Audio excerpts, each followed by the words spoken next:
Okay, so right now we're standing above Jumonville Glen. We're going to walk down there so you can get an appreciation of what this place looks like. But we're going to pan down there a little bit. If you can see, it's very steep down there, and there's several very large boulders. That is the Glen itself. This is where Jumonville and his party of 30 to 40 French and Native Americans were camped on that spring day in 1754. We're going to walk down to this one outcropping here in just a minute. What we do know is that Washington's Native American guides had detected where the French were, went back to Washington's forces who were in the area of Fort Necessity, informed them that they were here. And when they came here, we know that Washington and his forces managed to surround the French and their Native American party. It was a diplomatic party.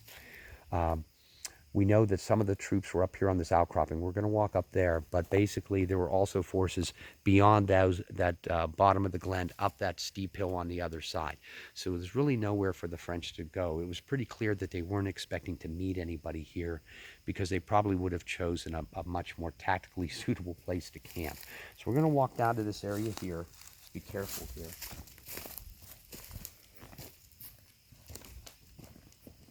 And let's see if we can get a little bit of an appreciation for those rocks. We might want to just walk down here. But we're walking to this one very steep area here.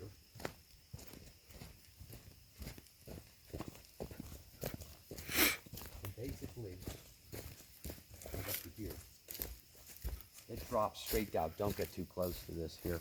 It drops straight down from where we're standing. It looks like about 30 or 40 feet. And what you see below us here is the Glen itself. Very, very rocky. We're standing on a very sheer, almost straight up cliff face, which we'll get a view of once we get down to the bottom.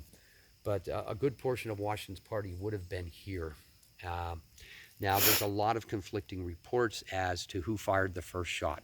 Washington, in his memoirs, claims that at the very least, the French reached for their weapons and then Washington and his party opened fire.